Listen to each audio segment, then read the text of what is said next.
ಒಂದು ಭಾಗಕ್ಕೆ ಕ್ಯಾನ್ಸರ್ ಬಂದಿದೆ ಅಂತ ಅಂದ್ಕೊಳ್ಳೋಣ. ತಾವು ಹೇಳಿದ್ರಿ ಶಸ್ತ್ರಚಿಕಿತ್ಸೆ ಮೂಲಕ ಕೂಡ ಮಾಡ್ತೀವಿ ಅಂತ ಹೇಳಿ. ಆ ಭಾಗವನ್ನು ಕತ್ತರಿಸಿದ್ರೆ ಕ್ಯಾನ್ಸರ್ ಸರಿ ಹೋಗುತ್ತೆ ಅಂದ್ಕೊಳ್ಳಿ. ಮತ್ತೆ ಆ ಭಾಗದಲ್ಲಿ ಮತ್ತೆ ಕ್ಯಾನ್ಸರ್ ಬರುತ್ತಾ ಅಥವಾ ಬೇರೆ ಭಾಗದಲ್ಲಿ ಕ್ಯಾನ್ಸರ್ ಕಣಗಳು ಉತ್ಪತ್ತಿಯಾಗುತ್ತಾ ಹೇಗೆ? ಈಗ ಸ್ತನ ಕ್ಯಾನ್ಸರ್ನಲ್ಲಿ ಕೆಲವೊಮ್ಮೆ ಆರ್ಗನ್ ಪ್ರಿಸರ್ವೇಷನ್ ಪ್ರೊಸೀಜರ್ ಅಂತ ಮಾಡ್ತೀವಿ. ಅಂದರೆ ಮುಂಚೆ ಎಲ್ಲ ಈ ಸ್ತನ ತೆಗೀಲೇಬೇಕು ಅಂತ ಇತ್ತು. ಬಟ್ ಈಗ ನಾವು ಅದನ್ನೇ ಸ್ತನ ಇಟ್ಕೋಬೋದು, ಬಟ್ ರಿಟೈನ್ ಮಾಡ್ಬೋದು. ಬಟ್ ಆ ಟ್ಯೂಮರ್ ಮಾತ್ರ ತೆಗಿತೀವಿ. ಅದಕ್ಕೆ ಬ್ರೆಸ್ಟ್ ಕನ್ಸರ್ವೇಷನ್ ಸರ್ಜರಿ ಅಂತ ಹೇಳ್ತೀವಿ.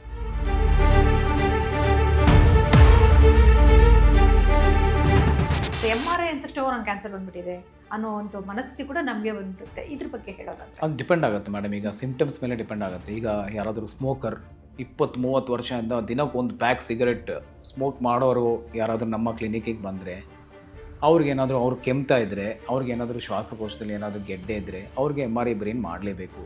ಮೆದುಳಲ್ಲಿ ಸ್ಪ್ರೆಡ್ ಆಗಿದೆ, ಅವ್ರಿಗೆ ಹೆಡ್ಡೇಕ್ ತಲೆನೋವು ಏನಾದರೂ ಇದ್ದರೆ ಮಾಡಲೇಬೇಕು. ಸೊ ಅದು ಒಂದೊಂದು ಪೇಷಂಟ್ ಮೇಲೆ ಡಿಪೆಂಡ್ ಆಗುತ್ತೆ.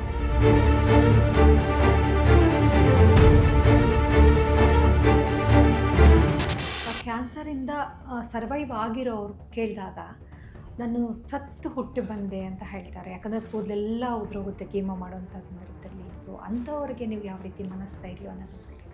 ಮೇಡಮ್, ನಾವು ಎವ್ರಿ 3 months 6 months ನಾವು ಸರ್ವೈವರ್ಸ್ ಪ್ರೋಗ್ರಾಮ್ ಅಂತ ಮಾಡ್ತೀವಿ. ಮಾಡುವಾಗ ಸುಮಾರು ಪೇಷಂಟ್ಸ್ ಬರ್ತಾರೆ. ನಾನು ಟ್ರೀಟ್ಮೆಂಟ್ ಎಲ್ಲ ತೊಗೊಂಡಿದ್ದೀನಿ, ಬೇರೆಯವ್ರಿಗೆಲ್ಲ ಅಡ್ವೈಸ್ ಮಾಡ್ತಾರೆ. ಆ ಥರ ಸುಮಾರು ಪೇಷಂಟ್ಸ್ ಇದ್ದಾರೆ ನಮ್ಮ ಹತ್ರ. ಕ್ಯಾನ್ಸರ್ ಎಲ್ಲ ಡಿಫೀಟ್ ಮಾಡಿ ಈಗ ವಿಕ್ಟೋರಿಯಸ್ ಆಗಿ ಅವರು ಜೀವನ ನಾರ್ಮಲ್ ಆಗಿ ದೇ ಆರ್ ಲೀಡಿಂಗ್. ಡಾಕ್ಟ್ರೆ, ಕೆಲವೊಂದು ಕ್ಯಾನ್ಸರ್ಗಳು ಹೆಣ್ಮಕ್ಳಲ್ಲಿ ಜಾಸ್ತಿ ಬರ್ತಾ ಇದೆ. ಸರ್ವೈಕಲ್ ಕ್ಯಾನ್ಸರ್ ಅಂತ ನಾವು ಹೇಳ್ತಿದ್ರಿ. ಅದರಲ್ಲಿ ನಾವು ಬ್ರೆಸ್ಟ್ ಕ್ಯಾನ್ಸರ್ ವಿಚಾರಕ್ಕೆ ಬಂದಾಗ, ಸೊ ಸಿಟಿಯಲ್ಲಾದರೂ ಅಂದರೆ ನಗರ ಪ್ರದೇಶಗಳಲ್ಲಾದರೂ ಸ್ವಲ್ಪ ಅವೇರ್ನೆಸ್ ಇರುತ್ತೆ. ನಮ್ಮ ಹಳ್ಳಿಗಾಡು ಹೆಣ್ಮಕ್ಳಿಗೆ ಅಷ್ಟೊಂದು ಅವೇರ್ನೆಸ್ ಇರಲ್ಲ. ಕೆಲವೊಂದು ವಿಚಾರಗಳನ್ನು ಮುಖ್ಯವಾಗಿ ಚರ್ಚೆ ಕೂಡ ಮಾಡೋದಿಲ್ಲ. ಈ ಬ್ರೆಸ್ಟ್ ಕ್ಯಾನ್ಸರ್ ಅಂಥದ್ದು ಹಳ್ಳಿ ಹೆಣ್ಮಕ್ಳಿಗೆ ಹೆಚ್ಚಾಗಿ ಅಂತ ಹೇಳ್ತಾರೆ. ನಿಮ್ಮ ಅನುಭವದಲ್ಲಿ ಇದು ಬಂದಿದೆಯಾ? ನನ್ನ ಅನುಭವದಲ್ಲಿ ಈಗ ಮುಂಚೆ ಆ ಥರ ಇತ್ತು. ನಾನು ಕಿದ್ವಾಯಿ ಹಾಸ್ಪಿಟಲ್ನಲ್ಲಿ ನಾನು ಟ್ರೈನ್ ಮಾಡಿದ್ದೀನಿ. ಆವಾಗ ನಾವು ನೋಡ್ತಾ ಇರುವಾಗ ತುಂಬ ಈ ರೂರಲ್ ಏರಿಯಾ ಅಂತ ಬರೋರಿಗೆ ಈ ಬ್ರೆಸ್ಟ್ ಕ್ಯಾನ್ಸರ್ ಜಾಸ್ತಿ. ಬಟ್ ಇಲ್ಲಿ ನಾವು ನೋಡೋ ಪೇಷಂಟ್ಸ್ ಸ್ವಲ್ಪ ಡಿಫ್ರೆಂಟ್. ಬಟ್ ರೀಸನ್ಸ್ ಏನಿರ್ಬೋದು ಅಂದರೆ, ಅಲ್ಲಿ ರೂರಲ್ ಏರಿಯಾನಲ್ಲಿ ಅವ್ರಿಗೆ ಸ್ವಲ್ಪ ಅವೇರ್ನೆಸ್ ಕಮ್ಮಿ ಇರುತ್ತೆ.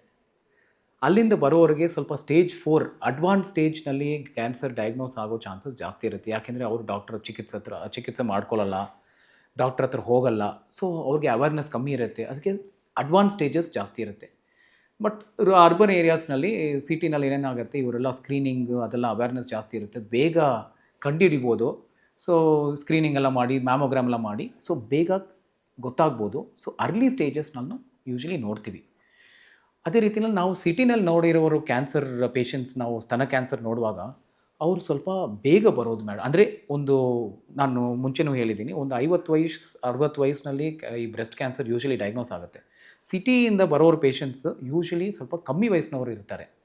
ರೀಸನ್ಸ್ ಏನಿರ್ಬೋದು, ಒಂದು ಅವ್ರದ್ದು ಮದುವೆ ಆಗಿ ಮಕ್ಕಳು ಯೂಶ್ವಲಿ ಕೆಲವ್ರಿಗೆ ಬೇಡ ಅಂತ ಅವರೇ ಡಿಸೈಡ್ ಮಾಡ್ಕೊಂಡಿರ್ತಾರೆ. ಅಥವಾ ಮದುವೆ 30 ವಯಸ್ಸು ಆದಮೇಲೆ ಮಾಡ್ಕೊಳ್ತಾರೆ. That is also one risk factor. ಅದೇ ರೀತಿಯಲ್ಲಿ junk food madam. Junk food more city based ಅವರು ಜಾಸ್ತಿ ಜಂಕ್ ಫುಡ್ ತಿನ್ನೋದು, ಈ ಪಿಜ್ಜಾ, ಬರ್ಗರ್, ಮತ್ತು ದಟ್ ಕಾಂಟ್ರಿಬ್ಯೂಟ್ಸ್ ಟು ಒಬಿಸಿಟಿ ಆದರೆ ಮತ್ತು ಫಾಸ್ಟ್ ಫುಡ್ ಒಬಿಸಿಟಿ ಆದರೆ ಮತ್ತೆ that is also risk factor. ಮತ್ತು other risk factors like alcohol, smoking, all these are risk factors. So ಅದೆಲ್ಲ ಸ್ವಲ್ಪ ಸಿಟಿ ಬೇಸ್ಡ್ ಅವ್ರಿಗೆ ಸ್ವಲ್ಪ ಜಾಸ್ತಿ ಇರುತ್ತೆ ಆ risk factors. So these are the main differences. Okay, ಈ ಪುರುಷರಲ್ಲಿ ಹೆಚ್ಚಿಗೆ ಕ್ಯಾನ್ಸರ್ ಕಾಣಿಸ್ಕೊಳ್ಳುತ್ತಾ, ಹೆಣ್ಮಕ್ಳಲ್ಲಿ ಜಾಸ್ತಿ ಕಾಣಿಸ್ಕೊಳ್ಳುತ್ತಾ? ಅದು ಕೆಲವು ಕ್ಯಾನ್ಸರ್ಸ್, ಈಗ ಫಾರ್ ಎಕ್ಸಾಂಪಲ್ ಸ್ತನ ಕ್ಯಾನ್ಸರ್ ಮತ್ತು ಸರ್ವೈಕಲ್ ಕ್ಯಾನ್ಸರ್ ಎಲ್ಲ ಲೇಡೀಸ್ನಲ್ಲೇ ಬರುತ್ತೆ. ಬಟ್ ಈಗ ನಾವು ಮಹಿಳೆಯರಲ್ಲಿ ನಾವು ಈಗ ಈ ಲಂಗ್ ಕ್ಯಾನ್ಸರು ಈಗ 10 ಪೇಷಂಟ್ ನೋಡುವಾಗ 3 ಪೇಷಂಟ್ ಶ್ವಾಸಕೋಶದಲ್ಲಿ ಕ್ಯಾನ್ಸರ್ ನಾವು ನೋಡ್ತಾ ಇದ್ವಿ ಫಿಮೇಲ್ಸಲ್ಲಿ. ನಾನ್ ಸ್ಮೋಕರ್ಸ್ ಇರ್ತಾರೆ, ನಾನ್ ಸ್ಮೋಕರ್ಸ್. ಬಟ್ ಅವ್ರಿಗೆ ಹಿಸ್ಟ್ರಿ ನಾವು ಡೀಪಾಗಿ ತೊಗೊಂಡ್ರೆ, ಅವ್ರ ಮನೆಯಲ್ಲಿ ಯಾರಾದರೂ ಸ್ಮೋಕ್ ಮಾಡಿರ್ತಾರೆ, passive smoking, this is also an important history. ಅದು ತೊಗೋಬೇಕಾಗತ್ತೆ. ಬಟ್ ಇನ್ಸ್ಪೈಟ್ ಆಫ್ ದ್ಯಾಟ್ ಕೆಲವೊಮ್ಮೆ ಅಟ್ಲೀಸ್ಟ್ ಒಂದು 10 ಪೇಷಂಟಲ್ಲಿ ಇಬ್ಬರಿಗೆ ಆ ಪ್ಯಾಸಿವ್ ಸ್ಮೋಕಿಂಗ್ ಹಿಸ್ಟ್ರಿನೂ ಇಲ್ಲ. ಸೊ ಆ ಲಂಗ್ ಕ್ಯಾನ್ಸರ್ ಅದೆಲ್ಲ ಈಗ ಲೇಡೀಸ್ನಲ್ಲಿ ಜಾಸ್ತಿ ಆಗ್ತಿದೆ.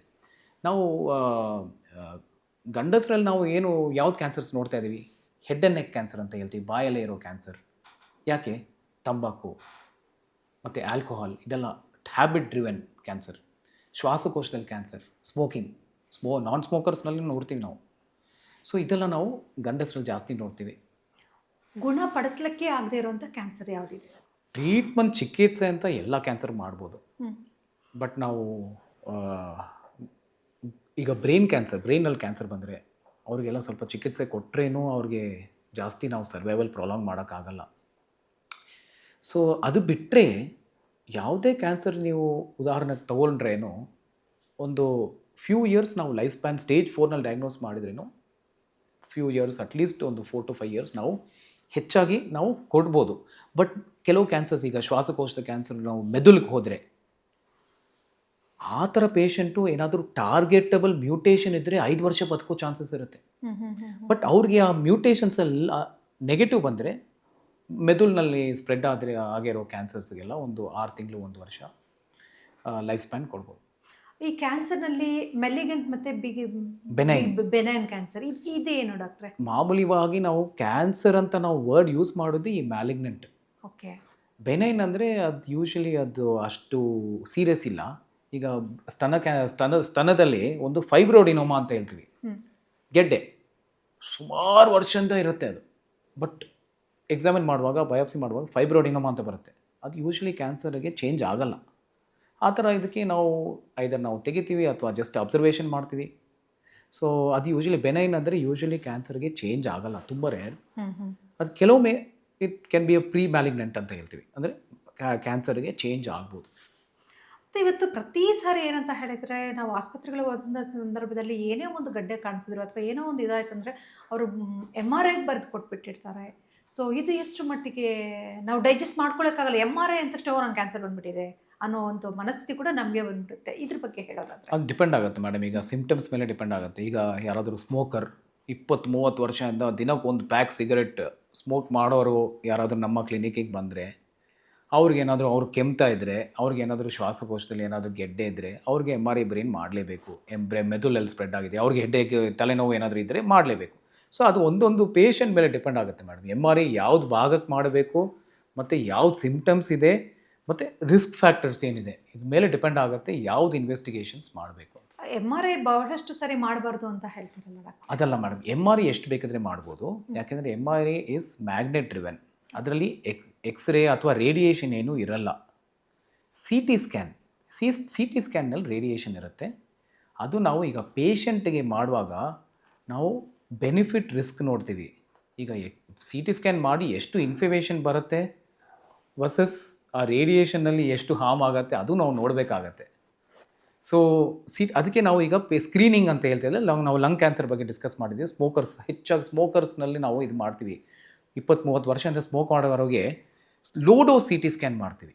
ಅದಕ್ಕೆ ಆ ರೇಡಿಯೇಷನ್ ಕಮ್ಮಿ ಮಾಡ್ತೀವಿ. So it all depends madam.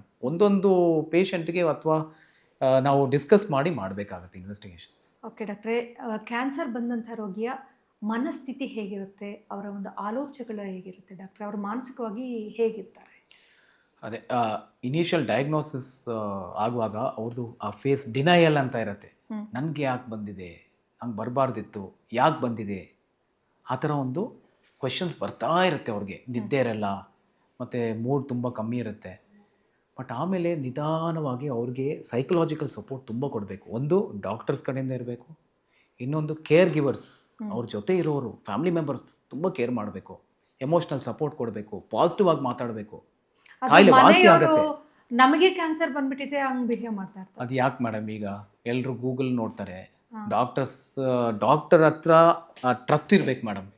ಯಾಕೆಂದರೆ ಗೂಗಲ್ ಇಸ್ ನಾಟ್ ಡಾಕ್ಟರ್. ನಮ್ಮ ಹತ್ರ ಬಂದಿದ್ದಾರೆ, ನಮ್ಮನ್ನು ನಂಬಿಬಿಟ್ಟು ಡೀಟೇಲ್ ಆಗಿ ನಾವು ಡಿಸ್ಕಸ್ ಮಾಡ್ತೀವಿ, ಸೈಕಲಾಜಿಕಲ್ ಸಪೋರ್ಟು ಕೊಡ್ತೀವಿ. ಅದ್ರ ಜೊತೆ ನಮ್ಮ ಹಾಸ್ಪಿಟಲ್ನಲ್ಲಿನೂ ಸೈಕಲಾಜಿಕಲ್ ಕೌನ್ಸಿಲಿಂಗ್ ಮಾಡ್ತಾರೆ, ಆಂಕೋ ಸೈಕಾಲಜಿಸ್ಟ್ ಅಂತ ಹೇಳ್ತೀವಿ. ಅವರು ಇದನ್ನೇ ಸ್ಪೆಷಲೈಸ್ ಮಾಡಿ ಅವರು ಪೇಷಂಟ್ ಹತ್ರ ಮಾತಾಡ್ತಾರೆ, ಮತ್ತು ಕೇರ್ ಗಿವರ್ಸ್ ಹತ್ರ ಮಾತಾಡ್ತಾರೆ, ಫ್ಯಾಮಿಲಿ ಮೆಂಬರ್ಸ್ ಹತ್ರ ಮಾತಾಡ್ತಾರೆ, ಮತ್ತು ಫೈನಾನ್ಷಿಯಲ್ ಕೌನ್ಸಿಲಿಂಗು ಮಾಡ್ತೀವಿ. ಮತ್ತು ಇದು because cancer is a little expensive, ಇದು ಟ್ರೀಟ್ಮೆಂಟೆಲ್ಲ ನಾವು ನೋಡಬೇಕಾಗತ್ತೆ. ಅದು ಓವರಾಲ್ ನಾವು ಹೆಲ್ಪ್ ಮಾಡೋಕ್ಕೆ ಯಾವ್ದು ರೀತಿಯಲ್ಲಿ ಮಾಡ್ಬೋದು, ಎಮೋಷ್ನಲ್ ಸಪೋರ್ಟ್, ಇದೆಲ್ಲ ಹೋಲಿಸ್ಟಿಕ್ ಆಗಿ ನಾವು ಮಾಡ್ತೀವಿ ಮೇಡಮ್. ಓಕೆ ಡಾಕ್ಟ್ರೆ, ನಾವು ಬಹಳಷ್ಟು ವಿಚಾರಗಳ ಬಗ್ಗೆ ಮಾತನಾಡಿದ್ವಿ. ಕ್ಯಾನ್ಸರ್ ಯಾವ್ಯಾವ ಕಾರಣಗಳಿಂದ ಬರುತ್ತೆ, ಏನೆಲ್ಲ ಆಗುತ್ತೆ ಅಂತ ಹೇಳಿ. ಈಗ ನಾವು ಚಿಕಿತ್ಸೆಗಳ ಬಗ್ಗೆ ಮಾತನಾಡೋಣ. ಒಬ್ಬ ರೋಗಿ ಫಸ್ಟ್ ಸ್ಟೇಜಲ್ಲಿ ಅಥವಾ ಸೆಕೆಂಡ್ ಸ್ಟೇಜಲ್ಲಿ ಕ್ಯಾನ್ಸರ್ ಪತ್ತೆ ಆಯಿತು ಅಂತ ಅಂದ್ಕೊಳ್ಳೋಣ. ಸೊ ಅಂಥ ಒಬ್ಬ ರೋಗಿಗೆ ಚಿಕಿತ್ಸೆ ವಿಧಾನ ಹೇಗಿರುತ್ತೆ? Madam, it is a team based approach. Okay. ನಾವು ಅಟ್ಲೀಸ್ಟ್ ಒಂದು 20-30 ಇಯರ್ಸ್ ನಾವು ಸಚಿನ್ ತೆಂಡೂಲ್ಕರ್ ನೋಡಿದ್ದೀವಿ. ಸಚಿನ್ ತೆಂಡೂಲ್ಕರ್ ಸೆಂಚುರಿ ಸ್ಕೋರ್ ಮಾಡ್ತಾರೆ, but every time India win ಆಗಲ್ಲ. ಅದೇ ರೀತಿಯಲ್ಲಿ it is a team based approach. ನಾನು medical oncologist, so I deal with chemotherapy, targeted therapy, immunotherapy.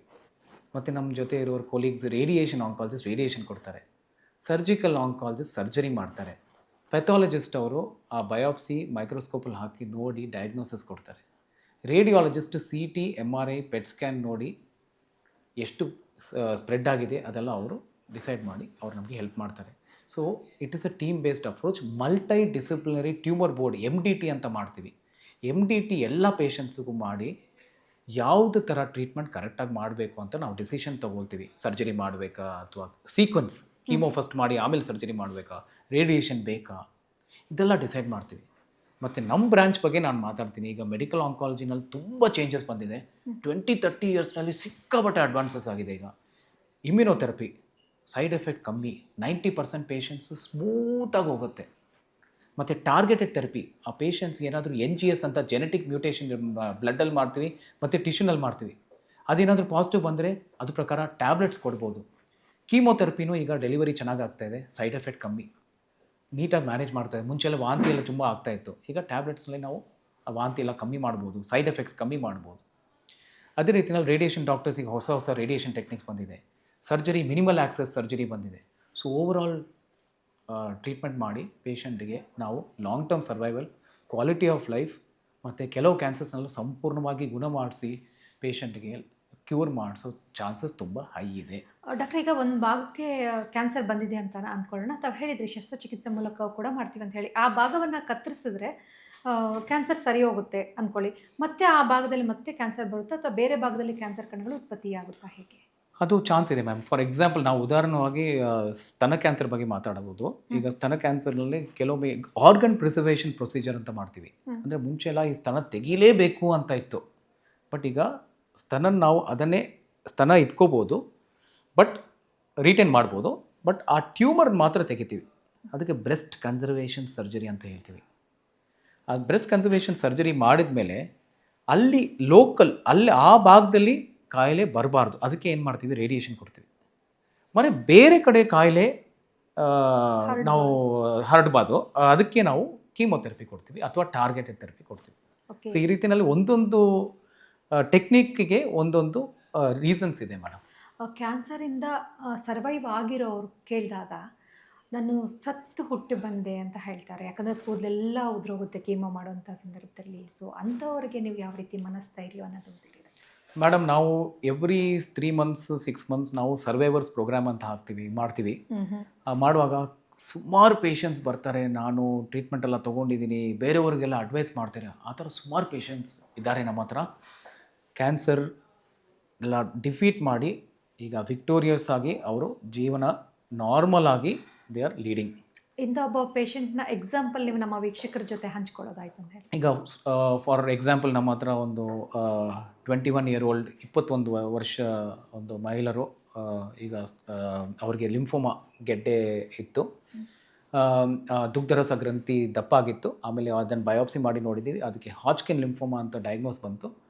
ಆಮೇಲೆ ಪೆಟ್ ಸ್ಕ್ಯಾನ್ ಮಾಡಿದ್ವಿ. ಪೆಟ್ ಸ್ಕ್ಯಾನ್ ಮಾಡುವಾಗ ಕೊನೆ ಸ್ಟೇಜ್ 4 ಅಂತ ಬಂತು.